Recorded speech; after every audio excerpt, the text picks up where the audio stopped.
കണ്ണൂരിൽ ഇരട്ട സഹോദരങ്ങൾ ക്ഷേത്രക്കുളത്തിൽ മുങ്ങി മരിച്ചു.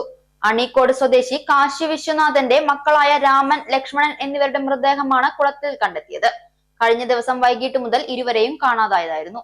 14 വയസ്സുള്ള രാമനും ലക്ഷ്മണനും ചിറ്റൂർ ബോയ്സ് സ്കൂളിലെ 9ാം ക്ലാസ് വിദ്യാർത്ഥികളാണ്. കഴിഞ്ഞ ദിവസം വൈകിട്ട് 5 മണിക്കാണ് ഇരുവരും ഇലക്ട്രിക് സ്കൂട്ടറുമെടുത്ത് വീട് വിട്ടിറങ്ങിയത്. പിന്നാലെ വ്യാപക തിരച്ചിൽ നടത്തിയെങ്കിലും കണ്ടെത്താനായിരുന്നില്ല. പോലീസും നാട്ടുകാരും ബന്ധുക്കളും പുലർച്ചെ വരെ തിരഞ്ഞു. എന്നാൽ പ്രതീക്ഷകൾ വിഫലമായി. ഞായറാഴ്ച രാവിലെ ലങ്കേശ്വരം ശിവക്ഷേത്രക്കുളത്തിൽ ആദ്യം ലക്ഷ്മണന്റെയും പിന്നാലെ രാമന്റെയും മൃതദേഹം കണ്ടെത്തുകയായിരുന്നു.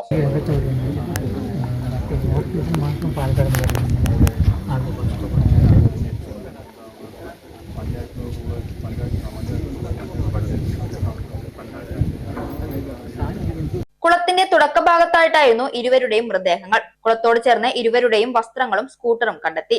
കുളിക്കാനിറങ്ങവെ അപകടത്തിൽപ്പെട്ടതാകാമെന്നാണ് പ്രാഥമിക നിഗമനം. കുട്ടികൾക്ക് നീന്തൽ അറിയില്ലെന്നാണ് വിവരം. പാലക്കാട് ജില്ലാ ആശുപത്രിയിൽ പോസ്റ്റ്മോർട്ടം നടത്തിയ മൃതദേഹം ബന്ധുക്കൾക്ക് കൈമാറും. സംഭവിച്ചത് എന്തെന്ന് കണ്ടെത്താൻ ചിറ്റൂർ പോലീസ് അന്വേഷണം തുടങ്ങി.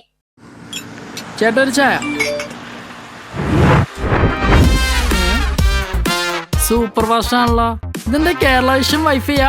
ഫാസ്റ്റ് ഒക്കെ തന്നെ, പക്ഷെ Kerala vision wifi connection free ആണ്. ചായ ഫ്രീ അല്ല, കാശട് Kerala vision free wifi connection. Free ആയി കണക്ട് ആവൂ.